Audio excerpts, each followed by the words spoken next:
Me acompaña Nieves Mores, que es natural de Ávila, escritora, guionista, crítica de cine en revistas especializadas.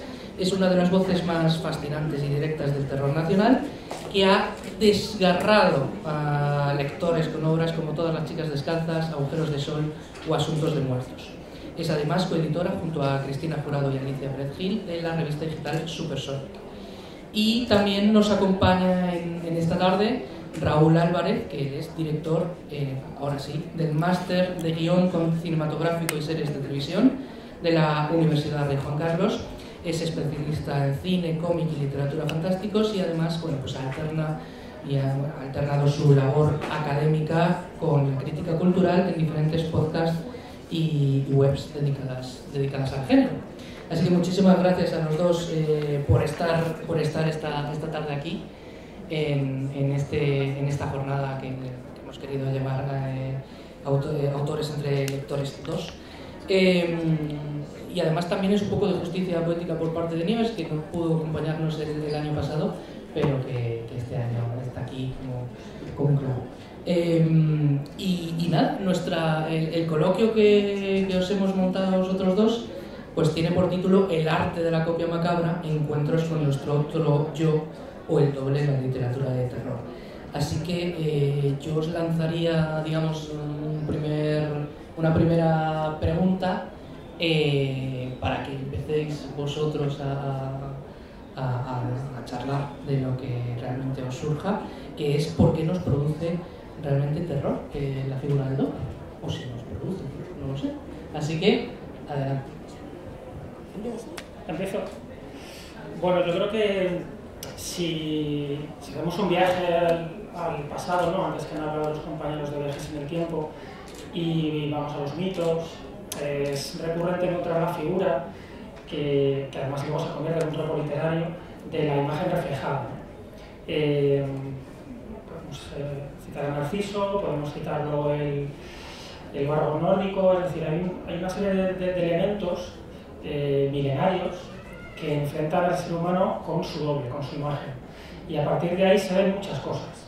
Se ve la imagen tal cual, se ve el gemelo benigno, pero también se ve el gemelo maligno, se ve el otro yo, se ve la oscuridad, se ven los sueños, se ven las aspiraciones. Y esa imagen especular, que luego, bueno, vertebra toda la literatura, no solo de terror, todo el género fantástico está plagado, ¿no? Está sembrado de esa figura. Yo lo que creo es que apela a la otredad propia, que es un elemento en terror que es fascinante, que yo creo que atraviesa toda la genealogía del género, ¿no? Es decir, ¿qué vemos cuando nos vemos? ¿Y qué vemos cuando vemos nuestro reflejo, ¿no? Vemos a nosotros, nos vemos a nosotros mismos. Luego lo podemos hablar, pero yo creo que las dos versiones de la invasión de los ultracuerpos, los ladrones de cuerpos y los ultracuerpos, genera eso en una frase que es maravillosa, que es y los miro y nos miran al pasar, nosotros mismos señalándonos con el dedo, ¿no? Y esa creo que es una imagen muy poderosa que puede resumir esa fascinación terrorífica hacia nuestra propia imagen. Sí, estoy bastante de acuerdo, pero además lo que ocurre con la figura del doble es que cuando se empezó a desarrollar durante el romanticismo no tenía nada que ver con el vuelco que sobre todo le dio Oscar Wilde con el retrato de Dorian Gray. Ahí ya sí que lo introdujo en un tipo de fantástico que ya estaba dentro del terror. Hasta entonces había sido como una forma de escapismo. Esa figura del doble simplemente significaba, no, hay otro yo que se parece a mí, pero que en realidad se está corriendo una juerga que no veas con las hadas del bosque, y yo estoy en casa con mi mujer porque soy bueno, y de repente nos intercambiamos y todo es fabuloso. Llegó Oscar Wilde y dijo, no solamente esta persona tiene un doble que está en un cuadro, sino que su personalidad también va cambiando. No solamente cambia tu percepción de ti mismo, cambias tú mismo. Toda disgregación del cuerpo influye en la personalidad. Y esa persona, Dorian Gray, era más monstruoso aún que esa figura en el cuadro. Ahí ya entra en juego los mecanismos del terror, cosa que ni siquiera Edgar Allan Poe con William Wilson había hecho, porque es más deporte fantástico. Y ahí ves como existen además dos tipos de doble, el físico y el mental. Por ejemplo, en el mental podemos tener la metamorfosis de Kafka. También es un tipo de doble muy alejado de la figura común del doppelganger y nos enfrenta a que nos hemos convertido en nuestra personalidad. Enfrentarte a tu personalidad es muy duro, porque todos nos creemos burbujitas únicas en el espacio, libres de todo pecado, y una vez te das de frente contigo mismo y ves que eres una cucaracha escondida debajo de una cama, las cosas ya no son tan divertidas. Dejando aparte encontrarte una persona con tu cara por la calle, que debe ser terrorífico. Yo creo que desde un punto de vista más profundo, por eso nos atrae y nos da mucho miedo la figura del doble. Has hablado del doppelganger, nunca lo digo bien. Hay una anécdota muy divertida, ¿no? Y es que cuando el novelista alemán Jean Paul introduce el neologismo en la lengua alemana, él realmente habla de doppelganger y de doppelganger. La fórmula que triunfa es la que a él no le interesaba, que es la de una comida especial donde los platos se sirven a la vez y todos los comensales se atiborran y sale lo peor de ellos. Y luego la que a él le interesaba, que tenía esa T, que era el doppelganger, y que en efecto era la novelita, ¿no? En el cuento de Jean Paul, en las becas, hay un doble del protagonista que le dice lo que tiene que hacer, ¿no? Es decir, tienes que fingir tu muerte, tienes que asistir a tu propio entierro, como luego retoma Green en El tercer hombre, y que es un bonito homenaje además. Y ahí se está refiriendo precisamente al doble maligno. No triunfa, hay una serie de razones, de especulaciones por qué ese neologismo no se introduce tan rápidamente, quizá por cuestiones fonéticas. Y luego Hoffman, que le tenía mucho cariño a Jean Paul, escribe un relato maravilloso en el año 21, creo, que es Die Doppelganger, donde recupera el neologismo y también acaba muy frustrado porque tampoco él consigue que se imponga el término tal y como lo habían creado primero uno, ¿no? Y después desarrollado el otro. Estoy muy de acuerdo contigo en que realmente lo más interesante del doble es que lo podemos ver en muchas dimensiones, ¿no? Hablabas de la física, de la mental, y también está la fantasmal, que claro, cuando uno hace un poco una genealogía de esta figura, dices, bueno, pues el hombre lobo evidentemente que es un doble, y es un doble físico, perverso. Y es muy escapista, y es una muy forma escapista. de quitarte de encima todos tus pecados, toda tu animalidad, toda tu bestialidad y decir, no, es otro yo. Ha sido otro. Ha sido otro, yo no me acuerdo. Ese no he sido yo, ha sido un lobo. Vampiros, zombies, sí.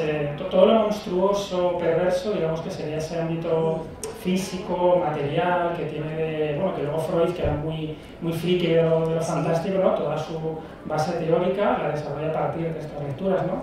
También cuando habla de lo perverso del hombre de arena. Pero es curioso porque, claro, en lo fantasmal, los fantasmas, los espíritus, las apariciones, decía Strindberg que cuando uno ve a su doble es que va a morir. Tiene esa parte también, ¿no? Que es muy interesante, de lo premonitorio, de las apariciones, es decir, el doble no hace falta que nos salude por la calle, nos señale con el dedo, sino que se nos aparece. Nos dice cosas, ¿no? Nos dice que nos vamos a morir.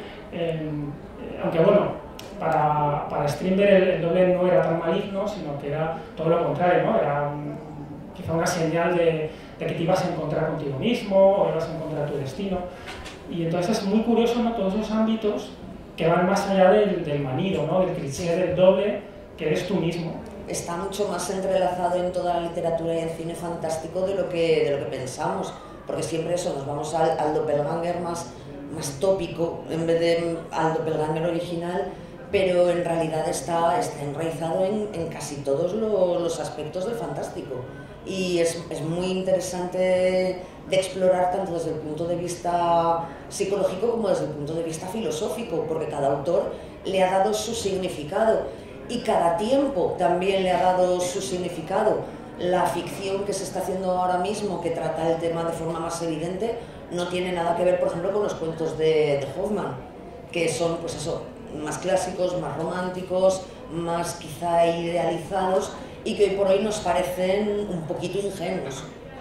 Sí, además, cuando surge bueno, digamos cuando en el romanticismo, la literatura gótica, hay un verdadero boom de este tema, que yo creo que tiene un reflejo con nuestra época, hay un cambio de paradigma. Venimos de la ilustración, venimos del positivismo, de Hume, de lo dual, del cuerpo, de la mente. Llegan los románticos y dicen, lo dual está muy bien, pero apreciamos la duplicidad. Es lo pasional, lo sentimental, ¿no? Bueno, todo lo que significa el romanticismo. Y yo creo que, como tú hablabas, de que es un tema que los escritores de hoy seguís tratando, yo creo que tiene que ver mucho también con que vivimos unos tiempos de un cierto neorromanticismo, de la subjetividad, del yo, de lo sentimental, que tiene mucho que ver también con negar un siglo XX científico, muy racional, también muy neopositivista, y creo que parte del atractivo que puede seguir teniendo para los lectores de hoy es que se sienten identificados con personajes, con tramas, donde ya las cosas no funcionan no hay una causalidad. Las cosas son más grotescas, más emotivas. Y yo creo que hay un espejo que es muy bonito, yo creo, entre épocas, de cómo se van repitiendo los ciclos. Y las cosas que en su momento quizá dejaron de tener interés, hoy nos vuelven a importar, ¿no? Y tienen una trascendencia. Sí, es cierto. Yo creo que hoy por hoy estamos otra vez en un tiempo de introspección, pero que nos devuelve monstruos reflejados. Y a mí por lo menos me gusta ver cómo todas estas formas más clásicas evolucionan, pero a la vez son ciclos que se repiten.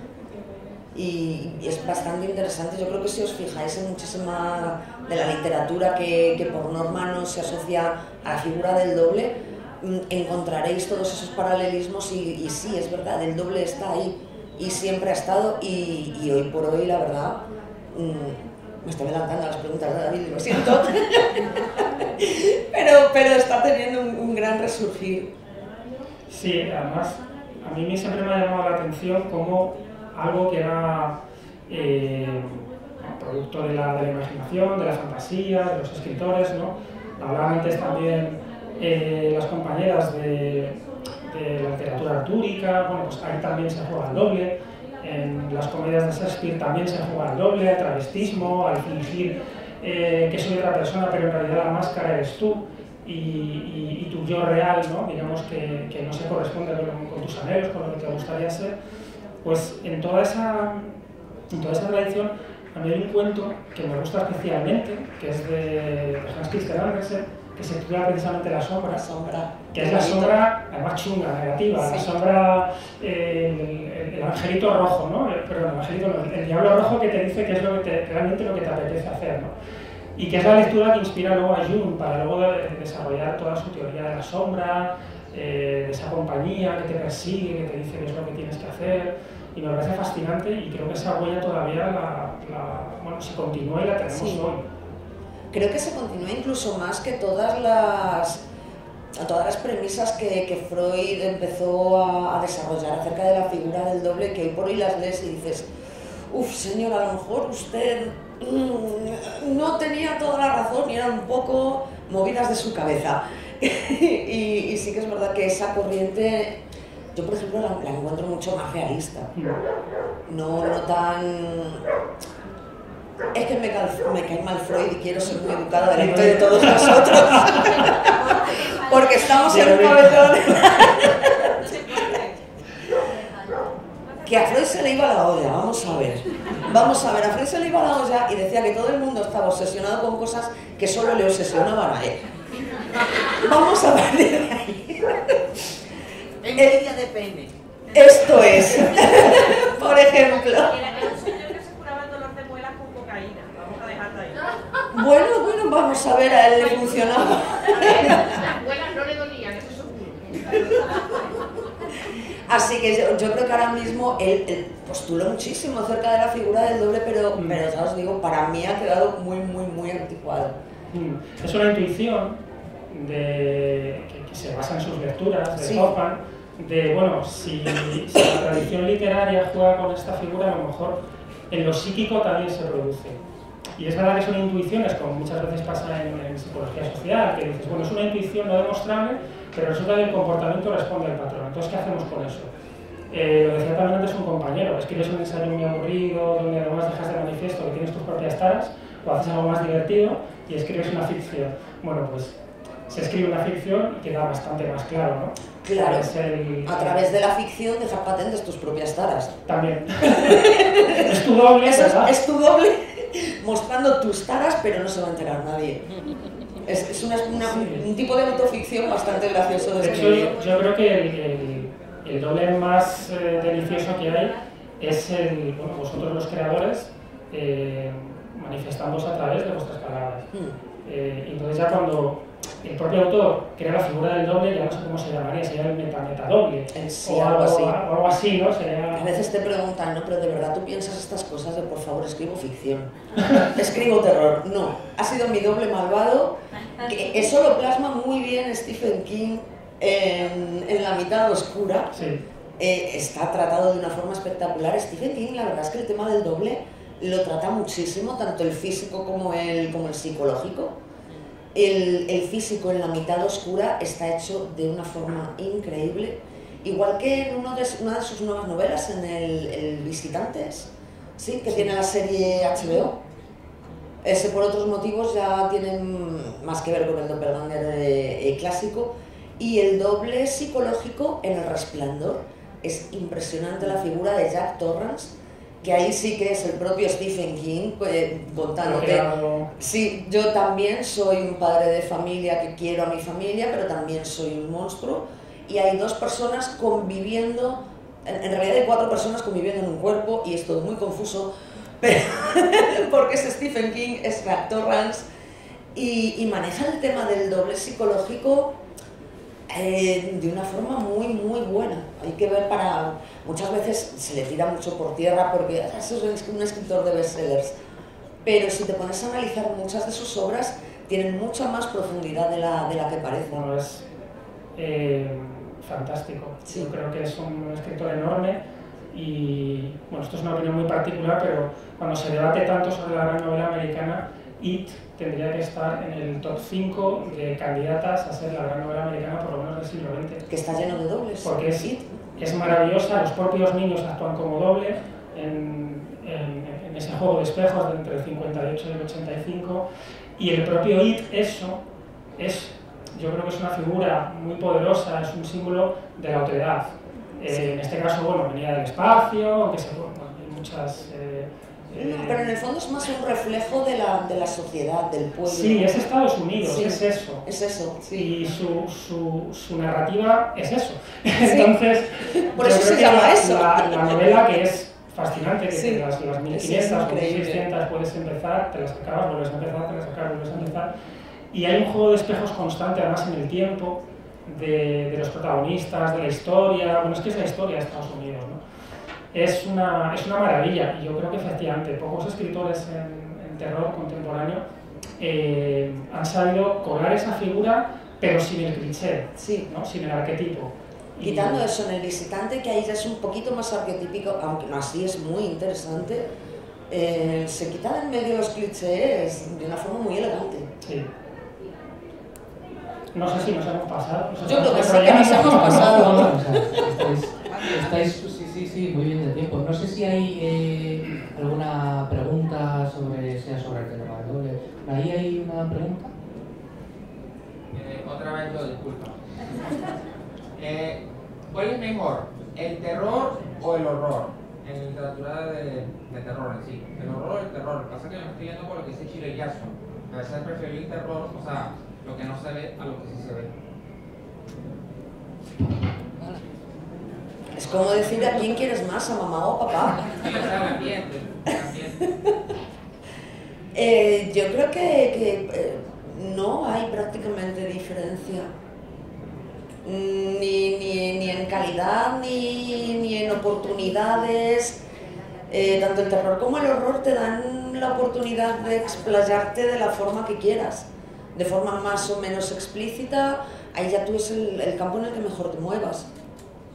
Y la figura del doble funciona muy bien en ambos aspectos, y en la ciencia ficción no te cuento. En ciencia ficción tirando con tintes de horror, funciona espectacularmente bien. Porque ahí ya entramos dentro del campo de lo posible. Y eso sí que da mucho miedo.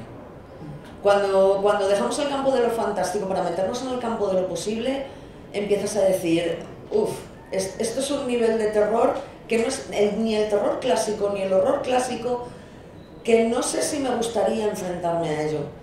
Yo no sé si habéis visto una película, es bastante reciente, se llama Dual. Sí. La protagoniza Karen Gillian, creo que es la chica. Es una sociedad en la que tú, cuando sabes que vas a morir, tienes la oportunidad de crearte un doble